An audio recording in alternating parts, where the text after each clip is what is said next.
Micah takes a nap. We're looking at an honor for Bob Uecker, and college football Jedi mind tricks are already in play. Plus, it's one of the final weekends of the summer. Let's party on Watch DA Live.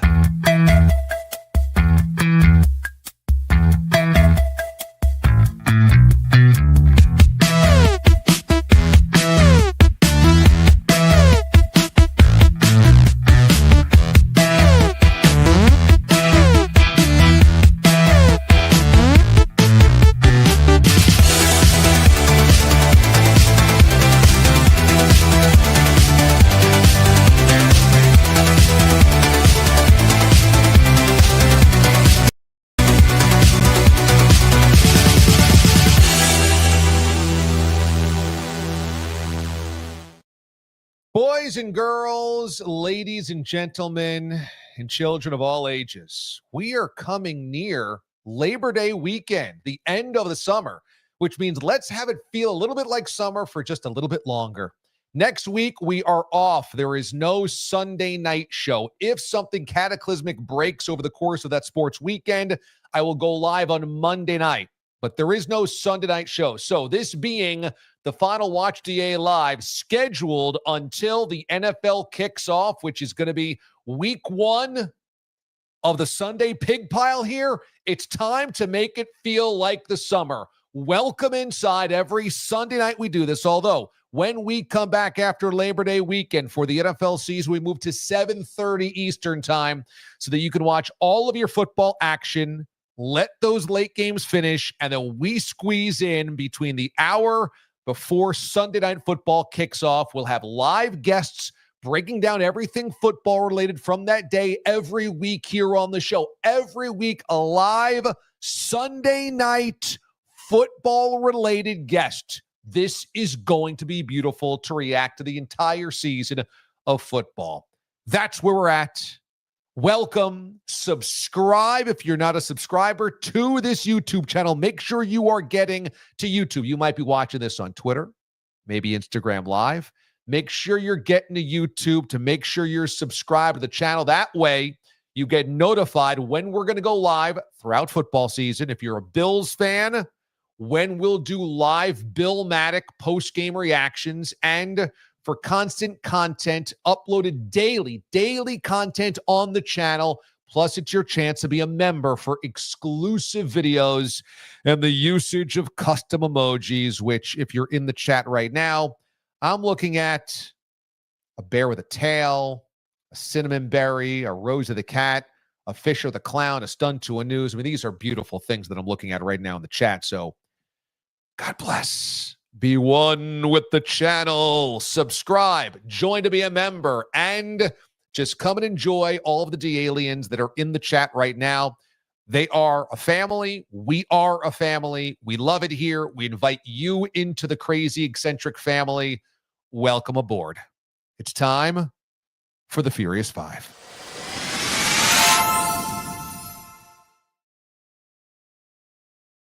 Micah Parsons is lying down on the training table on the sideline of Cowboys games while his team is in action, not during delays, not during half times, not during timeouts, while his team is in action. And Brian Schottenheimer said he will have to talk to Micah about it to see where his head is at. Strategic misfire by Micah Parsons. Strategic misfire. Jerry Jones has walked himself into being a joke. Okay, he has talked himself into being a joke.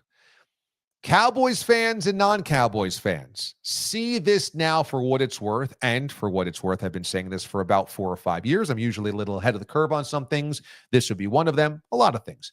And I've been saying for years, this narrative that Jerry wants to win at all costs is a false narrative. He doesn't. He talks like he wants to build a winner, that's all about winning a Super Bowl, but he really doesn't care about it as much as he cares about the brand, the attention, and the headlines. This creates headlines, and so it almost seems as though Jerry looks foolish for creating kind of a cartoon out of a legitimate superstar's contract negotiation. All Micah had to do was play professional. He just had to play pro. Take the high road, say, I want to be a Cowboy, but there's a few sticking points, whatever it is that you want to do, but just don't lower yourself, stooping yourself to this type of WWE nonsense. And lying down on a training table during a game, whether it's preseason or not, makes you look less than professional. So it's too bad. But here's the thing. These two are perfect for one another. Micah Parsons deserves a contract. It should not be dragged out like this. Dak got it. CD got it. Zach Martin got it. Zeke got it. Micah's certainly in that class of caliber of Cowboys players. He deserves to get his pay. But what he should have done was just play the straight and narrow to let Jerry talk himself into circles and look like the buffoon. The more Jerry acts like a cartoon, the higher the road you take to distance yourself from that and win the public support. But Micah can't help himself either because Micah likes to be a little cartoonish. He loves the headlines. He's never met a microphone he didn't like. And so here we are now where both parties look less than professional. It's too bad. You got bad advice, Micah Parsons. You just keep showing up to work, even if you're not practicing, but take the high road and you'll look better. Instead, you stooped to Jerry's level. Furious 5, number 2. Okay. We had week 0 action from Dublin. And my first takeaway is always when they play these games in Ireland, it feels like the field is so much bigger. I think it's because the fields there aren't marked by as much stuff as our fields. I think because the hash marks might be a little different or maybe a little bit lighter. Perhaps there's no logos here, the name of this field or donor there, the kickoff classic logo, whatever. It just feels wider, feels longer and bigger. But that's always my takeaway. Like, is this actually a rugby field?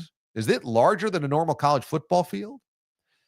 But beyond that, beyond the game, Iowa State gets the victory, which is an important victory in the Big 12 race. These are two ranked teams and two teams that have designs on potentially trying to make a college football playoff.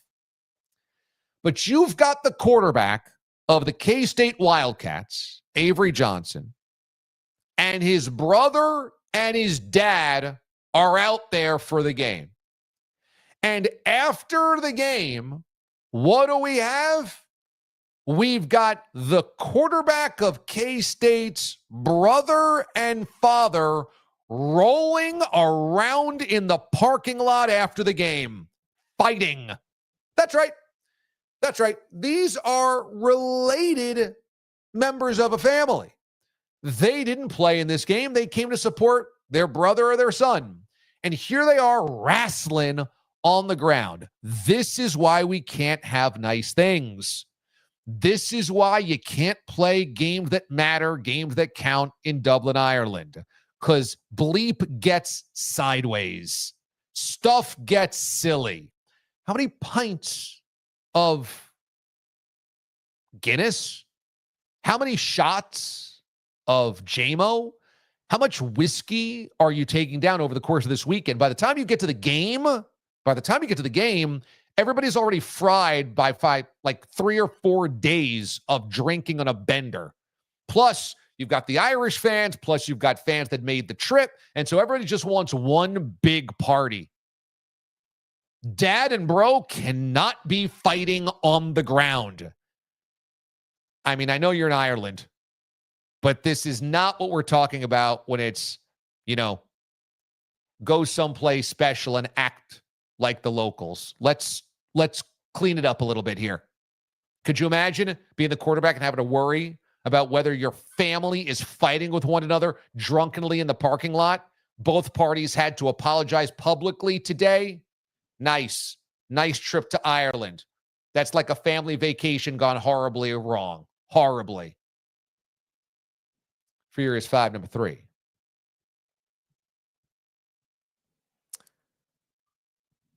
We know that Aaron Rodgers just can't help himself, but it seemed like we were coming to the close of the dramatics. He went to Pittsburgh, where dramatics are not normally accepted. We go to a place where the legends before him can kind of hopefully keep his ego in place. We go to the final stop in this journey and the final season of this journey, and it seemed like, beyond a few things here or there, that Aaron Rodgers wanted to just play football in this final season, and maybe didn't feel comfortable enough, empowered enough to make a thing out of everything, which he is always usually going to do. And here he is before the season saying, you know what? We might have to run it back in 2026. Bro, maybe nobody wants you to bring it back, run it back in 2026. Can we just get into the season, or do we already have to make it will he, won't he? And this has always been the most exasperating part of Aaron Rodgers to me.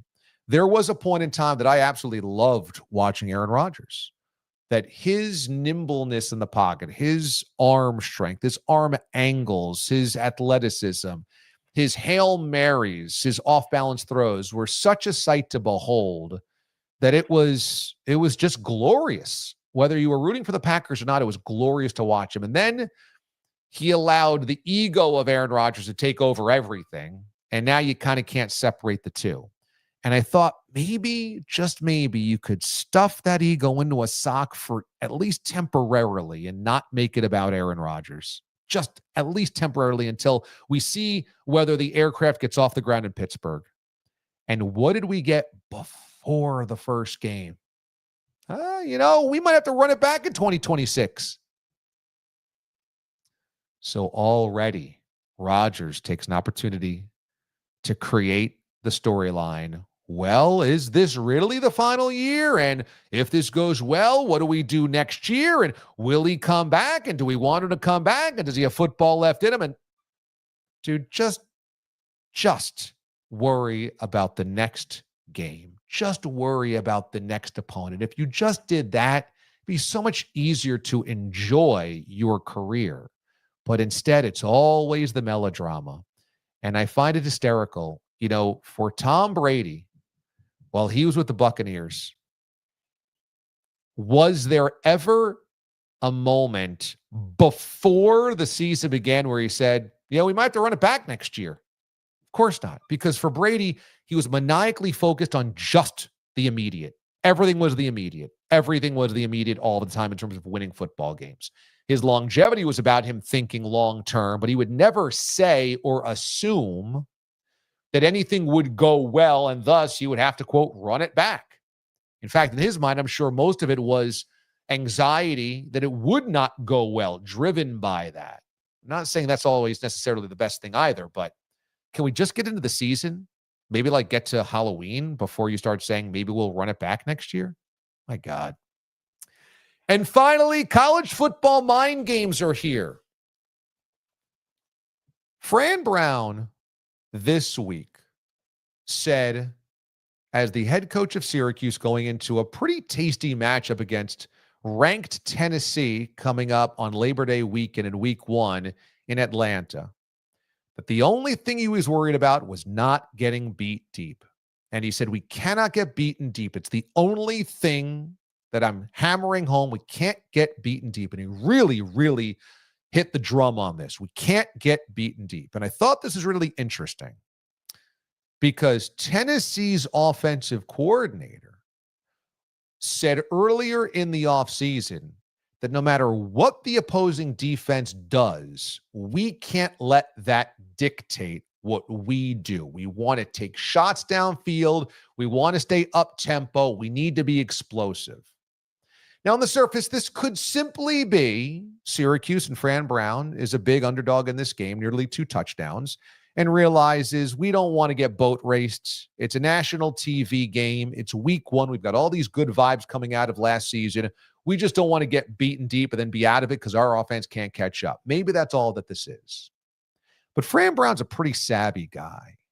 Fran Brown knows also how to message and use the media. Fran Brown, since he got on campus at Syracuse, has very, I think, sophisticatedly used social media to message new team, new brand, new coach, new vibe. He knows how to get those messages out there. And this one was interesting. Almost a white flag before the game even kicks off, well before we just can't get beaten deep. Oh my gosh. After the OC says we're going to go deep, we can't let them dictate what we're going to do. No opponents. Well, note that the starting quarterback in Tennessee is Joey Aguilar. And this is a first-time quarterback at the Power 4 level. He was at App State before this, okay? Nico leaves. He goes out to UCLA. Tennessee needs a new quarterback, and Aguilar ends up getting the nod. So you've got a young man who threw 14 interceptions last year at App State, whose OC says, we won't let them dictate what we do. We go deep. We go deep. We force tempo. We go downfield. And guess what Syracuse's perhaps best strength is on their defense? Experience in the secondary. Guys that played and have played a lot like Deuce Chestnut. I wonder if Fran Brown isn't doing a little 4D chess here. He knows the only way that Syracuse is going to win this game is by creating turnovers. He's got to get turnovers. He's got to tilt the field. It's the only way you're going to win this game. How do you get the turnover? Well, you try to take advantage of a quarterback that was at App State for 2 years and now is leveling up into the SEC. It's his first game, and his OC wants to go downfield. I think Fran Brown might be baiting Tennessee into throwing deep. I think that might be. Look, it's at least in play because Brown is this savvy, I think, at messaging. And I think he knows what it will take to win this game. There's a bunch of games last year that Syracuse probably didn't belong in or win, and they did. He found a way to press all the right buttons. I wonder if he's not setting the brickwork for trying to bait Tennessee into being too aggressive to keep Syracuse in that ball game. Something to watch for Labor Day weekend in the Kickoff Classic in Atlanta. Finally, baseball. You guys all know this. I admire Bob Uecker and his career so much. And today he was honored in Milwaukee. Brewers fans obviously considered him part of their family. He called games for generations. I mean, they all grew up with Bob Uecker as the voice of Brewers baseball, but also that he became the most famous person within the organization. He was Bernie Brewer. He was the logo. I mean, there's a statue to him, and Uecker's charisma and sense of humor and zest for life is his legacy. So talk about popular. He was not just a broadcaster calling baseball games, balls and strikes. He was a cultural icon. And what I have incredible respect for when it comes to Bob Uecker and why he resonated so deeply. Most people will not spend their entire professional lives at one job. Almost nobody will. Bob Uecker did. In our industry, the broadcast industry, it almost never happens. He is a dinosaur, a legend, an icon from a different generation because of that. But it wasn't just that his longevity was so amazing. It was that he, despite being a legend, could laugh at himself. Dial up after you're done on this show tonight any of Bob Uecker's performances, appearances on The Tonight Show with Johnny Carson back in the 70s and 80s. And watch a ball player do nothing but make fun of himself. Watch his Hall of Fame speech. This is the highest honor that a baseball player, he was a player, or a broadcaster could possibly have. He's at Cooperstown giving a speech, and it's all about how lousy he was. Not only is that charming, but it says so much about a person when they don't have to remind you about all the good things that they did, when actually they can do the exact opposite to remind you about all the bad things that they did and still be considered a successful hero. Pair that with all of the ego in sports today, all of the ego with players, the ego with so many broadcasters, the ego with so many people on social media trying to prove that they know more or they're cooler or they have it all figured out or you're wrong, they're right. Players, and I don't blame a lot of players for thinking that a lot of the stuff on social media is annoying, ill-informed, etc. But everybody is about proving that they were right. And here's Bob Uecker walking in and saying, I'm the joke. I'm the joke. It is so unbelievable to watch him do that every step of the way while being not only not a joke at his profession, but unbelievably good at the profession. Bob Uecker was a really good actor. Bob Uecker was a really good broadcaster. Bob Uecker was an elite play-by-play guy, And Bob Uecker was an incredible character. Yes, some of that was natural, but he also worked on phrasing and timing and jokes and delivery. This was not just luck of the draw, aw shucks, look what I landed into. He was that good at everything that he did, everything besides playing. And even being bad as a professional baseball player, you still had to be a professional baseball player. Even if you hit 200, as he made fun of himself so often of doing, you still had to make it to the bigs to hit 200 there. I love Bob Uecker because he turned all ego on its ear. Here was a guy that was a legend, and he kept reminding you why he wasn't. Never going to be another like him. Just think he's the best. I remember driving with my family on a summer vacation. We were the classic Griswold family. The Amendos packed into a 1990 Chevy Suburban.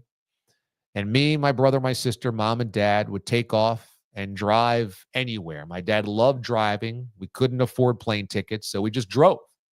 We were driving through Wisconsin one summer, and I said, can I try to find the ball game? This is well before the internet, well before cell phones, well before streaming. And I found the Brewers game. And I just wanted to hear Bob Uecker because I never got a chance to listen to Bob Uecker growing up in New York. When would I ever listen to a Brewers radio broadcast? And I just wanted to hear Uecker. And I remember sitting in the back of the Suburban, huddled next to the speaker because nobody else in the Suburban wanted to listen to Brewers baseball, and just listening to the legend. I'll never forget that. Honor Bob Uecker. He was the man, and I love that Milwaukee loves him as much as they do. All right, that's your Furious Five, and I'm also loving the comments right now that are coming in fast and furious. I can see all the comments here, and remember, if you are a member of the Jedi Council, which is the members-only portion of this channel, you get to use all these custom emojis, and you can see the logos to the side. The badges are my cartoon face in different colors. That is all based on how long you have been a member, okay? So 1 month, 2 months, 3 months, 6 months. So I love seeing the loyalty badges there. I'm seeing multiple bears with tails, which is always a wonderful thing. I'm also seeing a Morty D'Souza playing the tuba, which is such a great reference back to the CBS Sports Radio days. So these are getting me fired up and going, and the chat just goes on and on and on and on and on. So I love it. Thank you guys. You guys know that I love you, and I appreciate you guys being very, very active in the chat today. If you want to be a member to use those custom emojis, to have a vote in the custom emojis, and to see members-only content like today, I uploaded a video about my recent technical difficulties. If you watched the Ask DA Anything in August the 8th, or last night's Bill Maddock, you saw a common refrain, which is my microphone not working correctly. So I pieced together a behind the scenes of how that keeps happening to me why it keeps happening to me, and the footage of it happening to me last night and a couple of weeks ago. Check it out as members-only content, part of the Raw Feed series, which is exclusive to members. Also, Q&DA has a brand new episode out. That's my long-form conversations. Remember the book that A.J. Brown was reading on the sideline in the Packer playoff game, the Eagles-Packer playoff game in January? It was called Inner Excellence. It was a self-help book. The author of that book had a chance to catch up with last week. Fascinating. This guy, Jim Murphy, is fascinating, okay? This is a guy that actually made it to the pros. He was drafted by the Cubs, okay? He was a baseball player and a really good one. And his career tanked in the minors, and he just felt like his life was over. And so he went on basically a vision quest to the desert to find answers about why his life was over, and he had everything in his life about being a baseball player. And that book, Inner Excellence, is about that quest and the visions that he had and the journey and the purpose. So A.J. Brown is reading this. And so this book is kind of like totally under the radar before A.J. Brown has it on national TV. And then after that, it becomes a New York Times bestseller. So Jim Murphy's life flipped immediately, and suddenly his book became a bestseller. So he talked to me about that journey, about that quest, about that fame, about A.J. Brown. Thought it was really cool, really interesting. Check it out, part of the Q&DA series. Latest episode is out right now on the channel. I want to get to Exhale Cocktails because I put out this week or this weekend, really earlier today, a little setup that I had on Friday night at a buddy's house. Last gasps of summer, we got together for a little grilling, had some steaks on the barbecue, and then had a little pool time, and then had some cocktails on the porch. And this is definitely bougie DA. Now, I have to admit that my buddy, who we went to his house, one of my close friends from college, he's been mentioned on my show many times before, Mark Pensner, a.k.a. Pens, one of my closest friends. We go back 25 years. He got out of broadcasting as a student. He was very smart. And went into financial advisor. So the man does pretty well. So he goes to Europe on these ski trips, and he brings back these cocktail recipes. He's like, DA, I got to make you one. So here I am with a few steaks, Slug and Stella, which you know me, I'm good with that. Peroni, Stella, that's a nice night for me. That's about as fancy as I got to get. He's like, no, let me make you one for dessert. So it's got that whipped cream. It's all frothy. It's got something in there. I don't even know what this is. It's a Bombardier or a Bomba something. Maybe it's a Mo Bamba. I don't know. I take one sip. First of all, I eat that whipped cream. I'm like, this is delicious. I take one sip out of that. I'm like, oh, this is good. This is sweet and frothy and very strong. So here I am doing click, click, click, click, click, click, click with a couple of Stellas, a couple of beers. In fact, I brought a couple of Labatt Blue Lights that I still had in the fridge because I wanted to sit outside with one of those with a steak. And then suddenly, click, click, click, went outer space time. Wow. So that was bougie DA on the Exhale Cocktail. So I put this out there earlier today, and I wanted to see what you guys were drinking. And here we go. Let's go through some of these here, Aiden, because I'm liking what I'm seeing from you guys. Psych Mamter, who is a member of the Jedi Council, said, had only one of these before I cut myself off. They really do pack a punch. The Shiloh Sanders Shanty Summer Ale. Very good. Packs a punch. And I like how we're doing these kind of mocked up illustration cocktails. We had one last week that had to do with one Dave Shepard.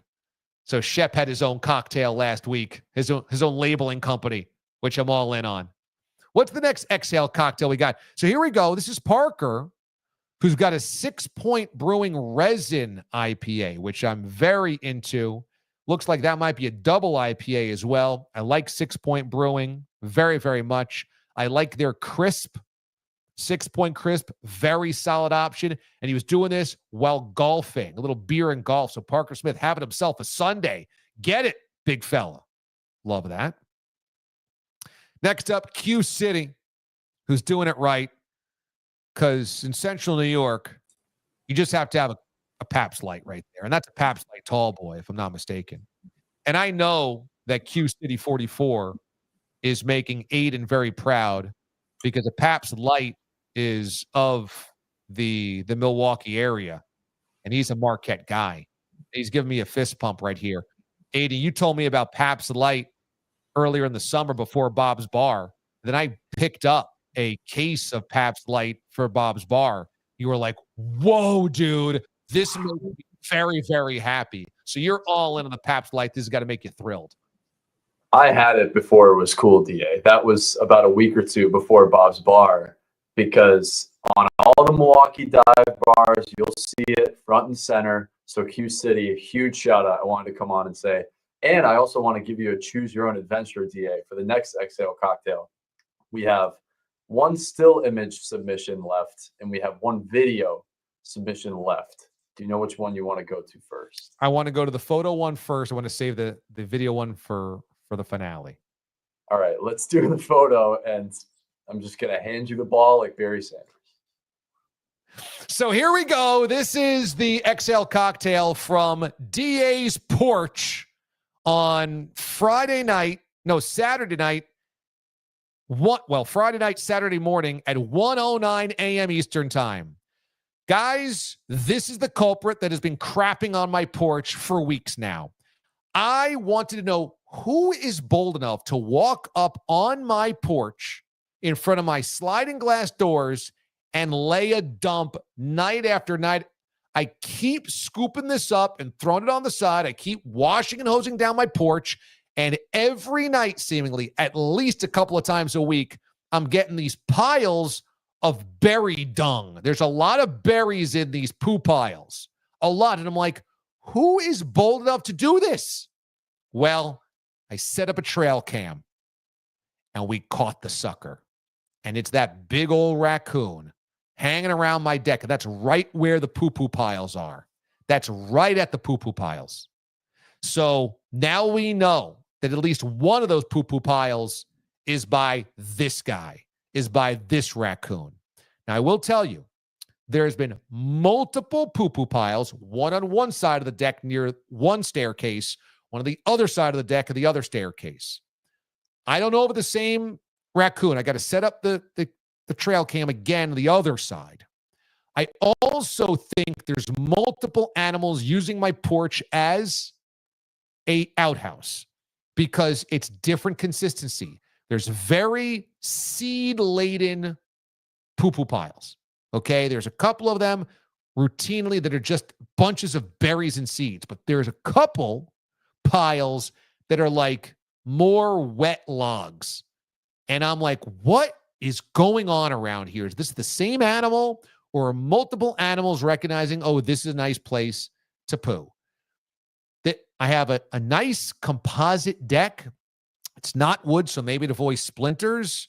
It's also like kind of like a Trex, but it's not quite because it's older. So it's now soft and porous. So I think it's just like a nice, comfortable place maybe to wipe your bum. I don't know what's going on. You know, I see some of you suggesting that, you know, Rosie's not doing her job. Rosie's an indoor cat. So Rosie is not on the outside terrorizing.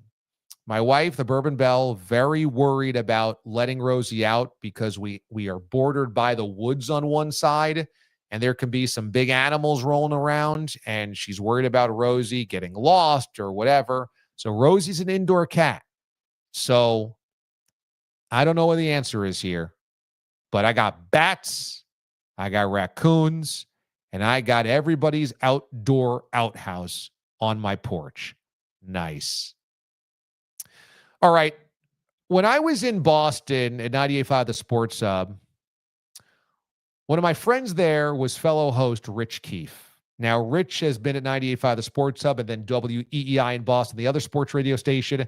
When I put out the smoke signal, the bat signal for Exhale Cocktails, Rich knows how to get it done. In fact, I went to Rich's engagement party in New Hampshire, and he had a lobster bake. If you've never done one of these, find a friend from New England that does this. This is an all-night affair where they dig a hole, they light a fire in the hole, they then put a bunch of lobsters in the hole when it burns down to embers, and they fill the hole in with seaweed and dirt and stuff, and you let the fire cook these lobsters overnight in a pit underground. It's unbelievable. And then we got up the next day, and there was like 100 lobsters out there for everybody. I had 3 of them. I was a pig. I was gluttonous. This guy knows how to get it done. New Englanders know how to get it done. So let me just step aside and let Rich Keefe tell you what his Exhale cocktail is today. Hey there, I know what you're thinking. I could really go for a sangria. Well, I can help you. This is a sangria built for 2. We start off with your raspberry vodka. Strawberry is also fine, but I have raspberry. And some peach schnapps. What we're going to want to do here is you're going to want to go 8 Mississippis on both. Right? You pour them at the same time if you want. 1 Mississippi, 2 Mississippi, 3 Mississippi, 4 Mississippi, 5 Mississippi, 6 Mississippi, 7 Mississippi, 8 Mississippi. Seems like a lot, but it's trust me, it's the right amount. You're gonna want Bacardi Limon, get that nice lemon flavor. Just a 4, which is a 4 count. 1, 2, 3 Mississippi, 4 Mississippi. Okay, next up, triple sec Contro is also fine. This is obviously your cheaper end. Just a 2 Mississippi, 1 Mississippi, 2 Mississippi. All right, next up, we have your sour mix. It can be a homemade sour mix, but you know, I'm no Giada, right? No Giada. 1 Mississippi, 2 Mississippi, and then you're pretty much done. Get a red wine. This is Go Pats. This is a Super Bowl wine. Go ahead and pour the whole thing in there.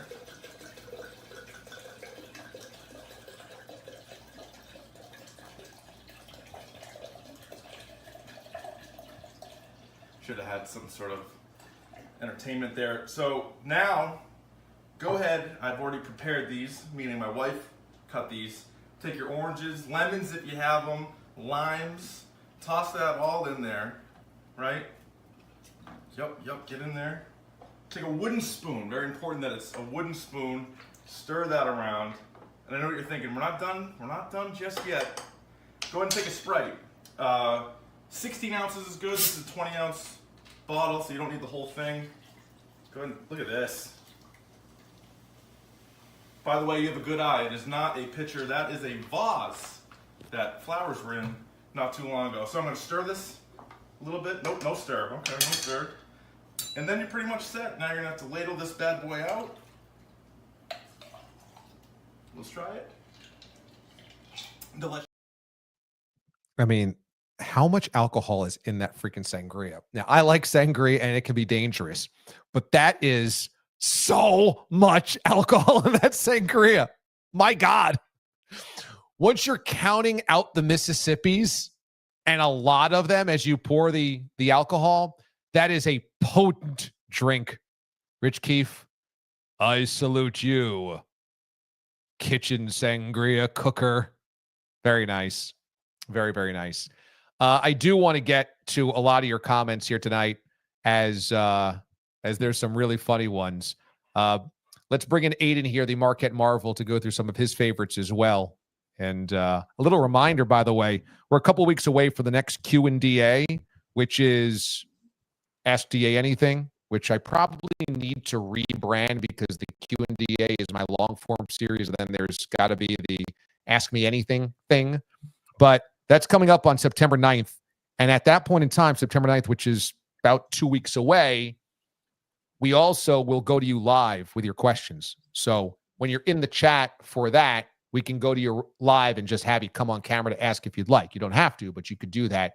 But you have to be a member, part of the Jedi Council, by joining up above. All right, Aiden, what do we got here, Bubba?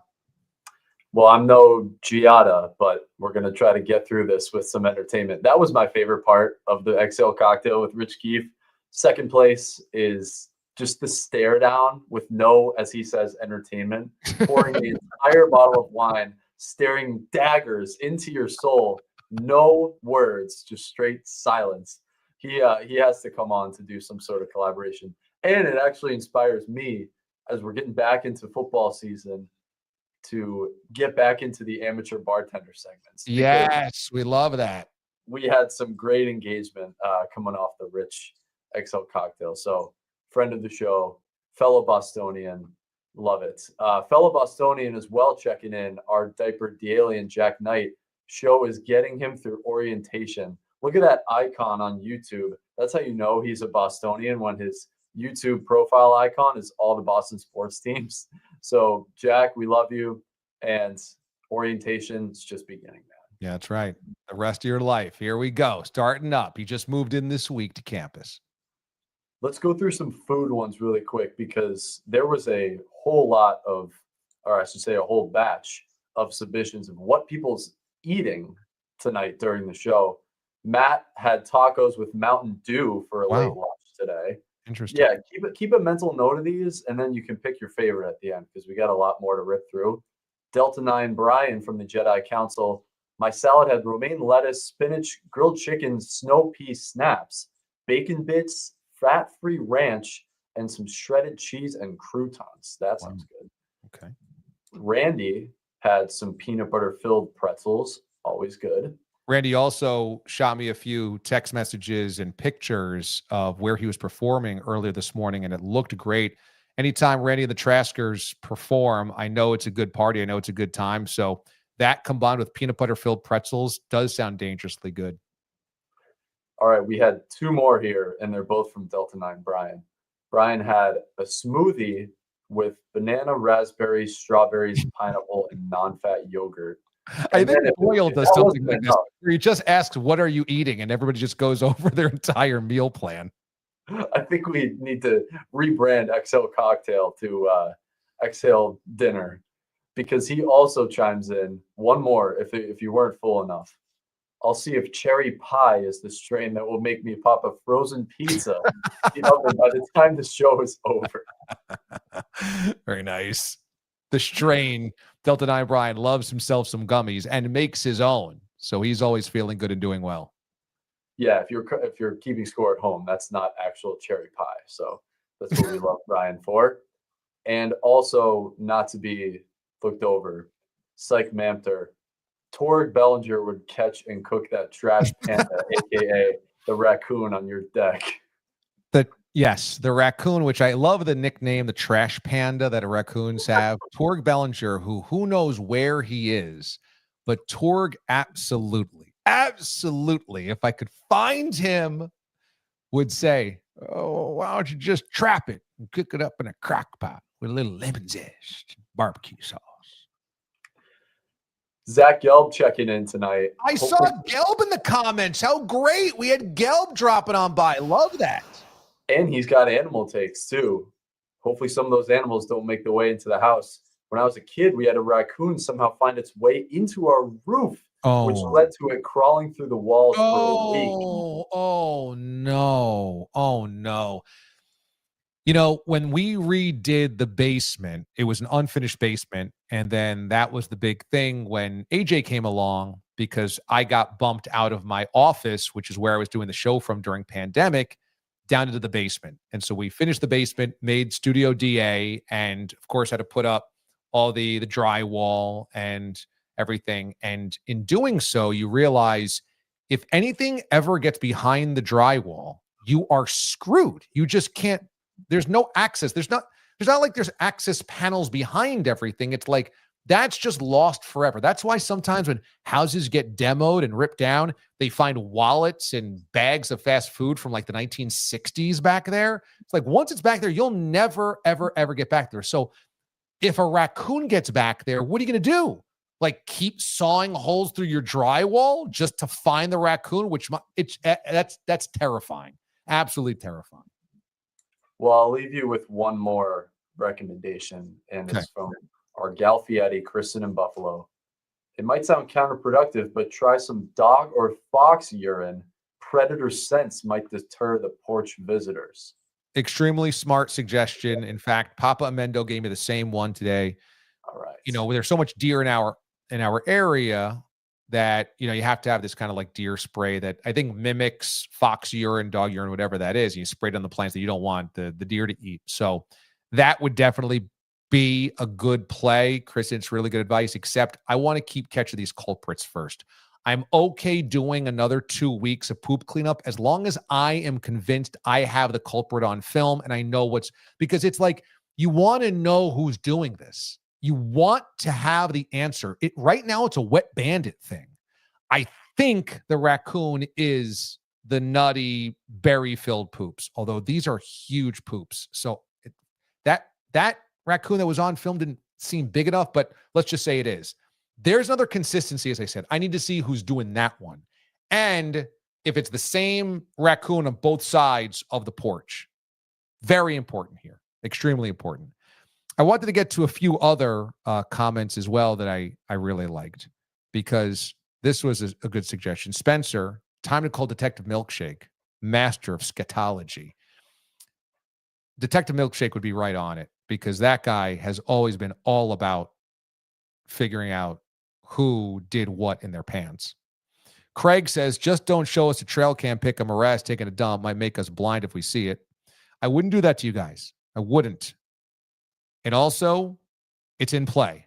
If he lived closer to me, that would be in play, because you just never know where he is going to end up, doing what he does. Also, the seed-laden ones are the raccoon. The wet logs are Mraz. That would actually track. That makes sense. Randy wanted to let us know that Aid in the Market Marvel says Pabst Lights is Pabst Right. That's right. Pabst Light, Pabst Right. Also, players today in every spot, in every sport, can learn something from Bob Uecker about being a true pro. Completely agree with that. Uecker was beloved by everybody, and very important that it was because of his lack of ego, how he was so cool because he didn't think he was cool. He was so cool, he acted like he was so uncool, meaning he had to be really cool. That's what made him really cool. And I also agree that Trash Pandas is a very good sport team name. In fact, I believe that a minor league team in Huntsville area became the Trash Pandas, if I'm not mistaken. So there you go. I wanted to give a little shout out to Whalers Brewing. Whalers Brewing is in Rhode Island, okay? And my in-laws live in Narragansett, and Whalers is from Wakefield, just down the street.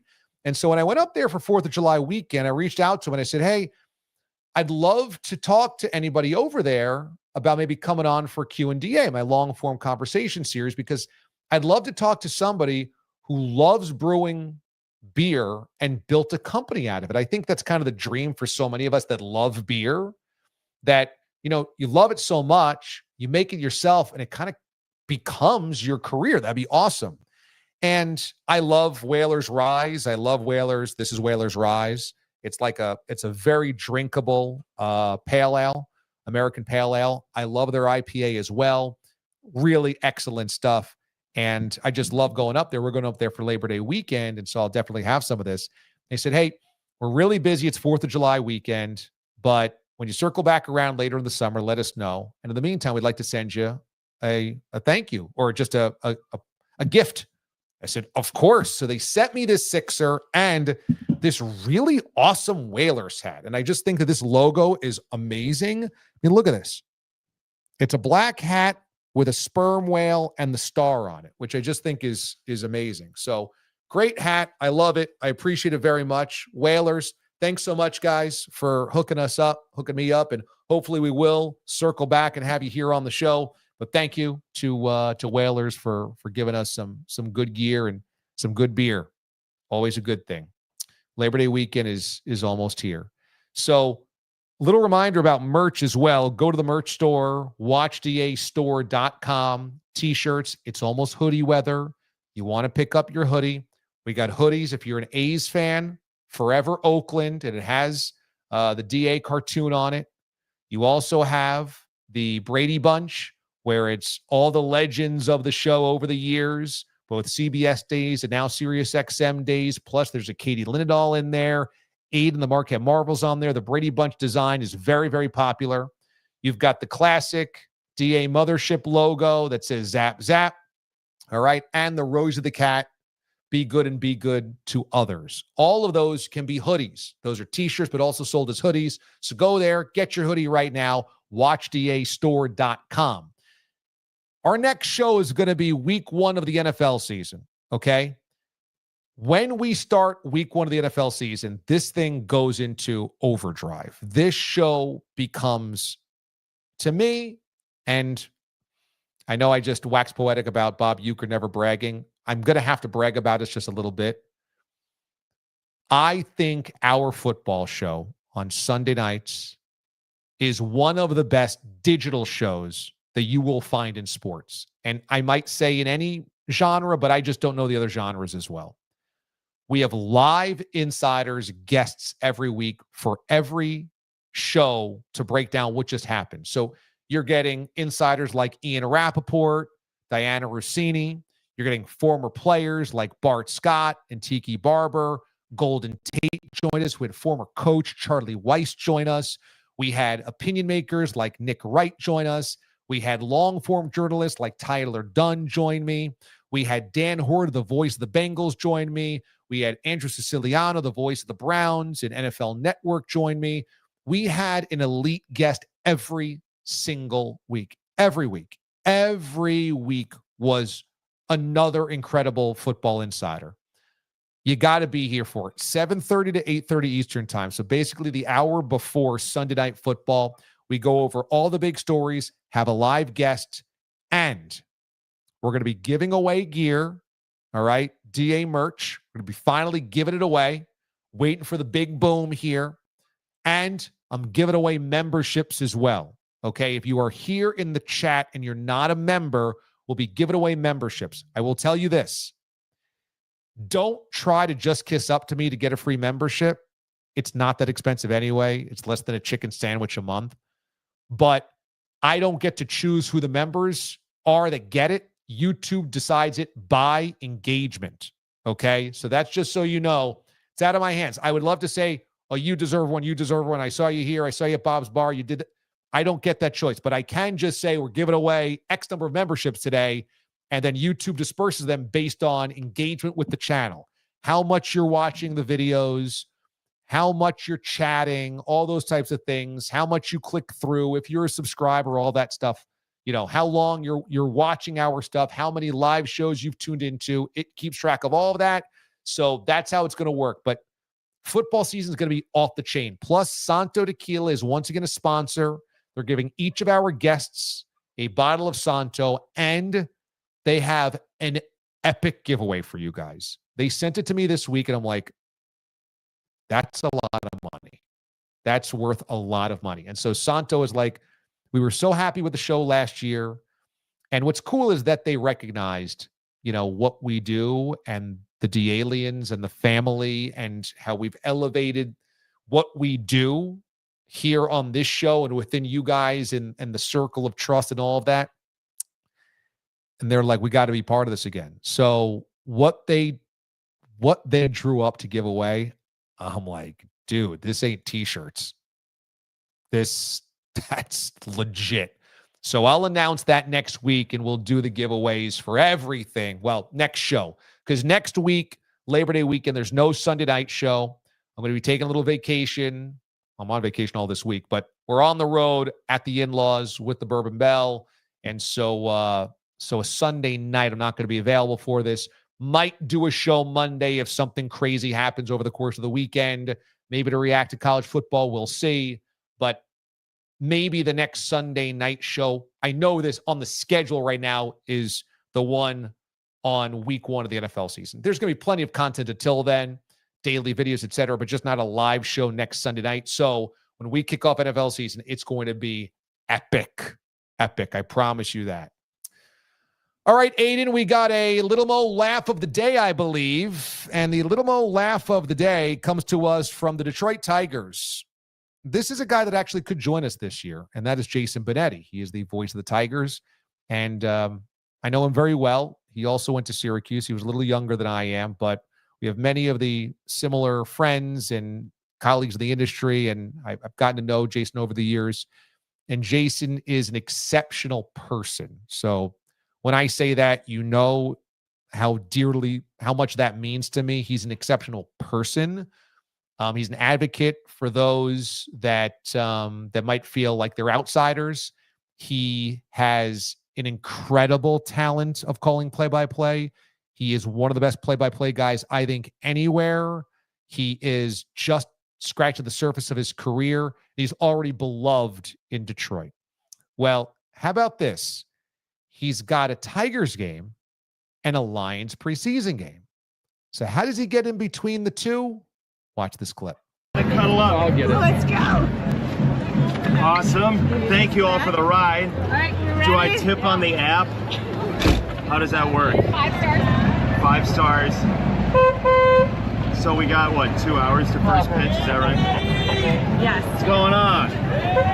Somebody just yelled my name. It's fun. Did we waze this? It's been updated and it's looking much better for us. Awesome. Will you let me know when it recalculates? Thanks. Absolutely. This is one of those rides where you say to the driver afterward, you're like, hey, I'm really sorry for the short trip. Oh, Jason! Yo, how's it going?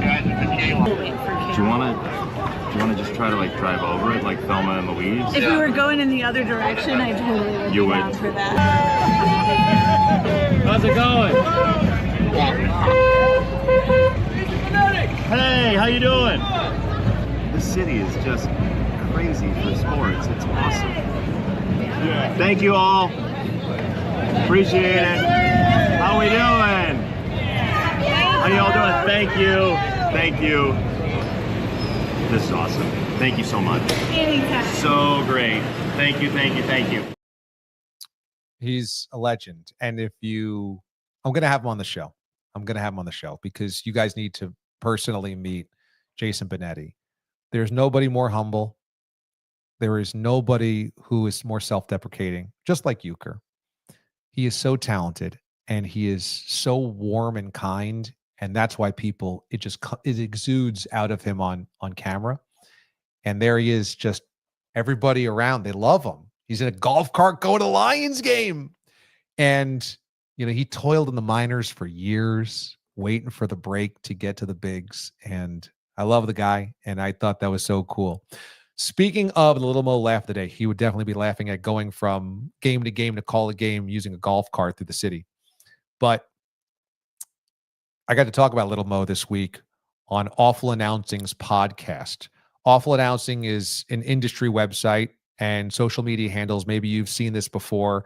They cover sports media, and Brandon Contes, who is the host of their podcast, had me on as a guest this week. So we did almost an hour and a half, and he's really good. And we went over my entire career and my philosophy behind the game itself in terms of sports radio and building a career and leaving places and going other places and leaving CBS. And he asked me about Mraz leaving and what that did to the show and all this. And it was,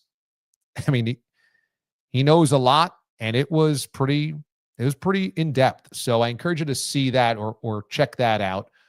Everywhere that podcasts are available. Awful Announcing is the podcast, their sports media podcast. And I got to talk about Mo. He asked me directly about why Mo is so important and how Mo and I grew close. And, there's always going to be something in your life that knocks you down. It is inevitable in life. Life has a way of just, cutting you out when you think you got it. And it's happened to me many, many times. And one of the things that I really hold very true is, as bad as things, as bleak as things can be in the moment, you do get to choose when you wake up in the morning how you're going to handle things. And Mo taught me that you get to choose. And I couldn't believe a 13-year-old boy had this amount of wisdom in his brain, in his soul, in his spirit, but he did. And nobody was given a worse lot. Nobody. Health-wise, nobody was given a worse lot than Mo Gaba. And he said, it's not that it's not hard. It is hard. but you get to choose whether you're happy or not. He said, I choose happy. So that's why I talk about Mo, because that lesson for me is the lesson. And he's always with me. He's always with us. He's always with you. And that's why I'm sure he loved this show, is because we were a family when we were doing overnights, and we still are. And it'll always be that way. And if you're new to the show, you will become family. I promise. It is not hard to become family around here. You jump in this chat, you make one joke, you introduce yourself, everybody's there that has your back. And that's why he loved the show.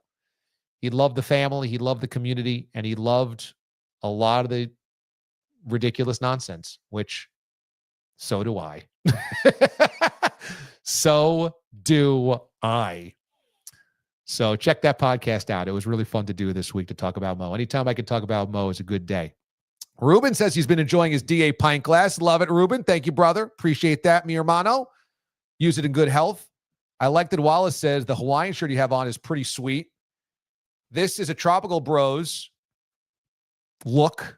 And I said, we got to have a party. It's nearly the end of the summer. We're not getting depressed just yet for the end of the summer. Football's around the corner. That'll save us. But we can party a little bit longer, can't we? We have to be able to. Randy reminds us that nobody does Sunday nights like the mothership does Sunday nights. Absolutely right. And, man, B squared, when I see you, dude, I got you covered with your Santo Tequila. I promise you, when I see you. And I'm going to be in Buffalo, okay, for Bills and Saints on September 28th. That's a haul, I'm sure, for you, B squared in Kansas City. But there might be a second tailgate somewhere along the line at a football game this fall. In fact, I'm hoping that I'm having a conversation with somebody who can help make that happen this week. I will keep you posted because I would love to see you, and I would love to make sure we get outside of just the Northeast for all of the DA-liens that are all across the country. I would like to share a shot or a beverage with me. And even if you don't drink, we'll share a beverage of a seltzer. Not a spiked seltzer, just a regular old seltzer or a nice iced tea. We can do that as well. Okay? Could always do that. And I appreciate this, Cigar City Capo. Not that I'm going to be going anywhere. We just won't have the Sunday show next week, but there's going to be plenty of content coming across this week of videos, live chats coming up, preparing for football season, all that good stuff. So you'll see content throughout this week and next week as well, en route to week 1 of the NFL season. So there you go. All right, everybody, that's going to do it for us. I'm going to go have some dinner. I think the Bourbon Bell's got some chicken going on the grill, and I'm going to throw a pork chop on there as well, because that butcher that I got my steaks from for the other night, he had this amazing looking pork fillet. And I just said, I haven't had a good pork chop in a long time. Let's do this. And he's like, I am going to season this where you don't need salt. Watch this. And I said, that's my dinner on Sunday night. So we're going to make that as well. Love you all. Thank you very much for supporting this channel. Thank you very much for being in the chat. Thank you very much for making this so vibrant and alive and spreading the good word. Life is good. It's always a party around here. Stay positive. Stay happy. And I will see you when I see you. Thanks to Aiden Hatt and the Marquette Marvel. Thanks to all the DA-liens for making the love one. And thank you, everybody, for loving this show as much as I love making this show. And we love making this show. Be good. Be good to one another. The mothership disconnects.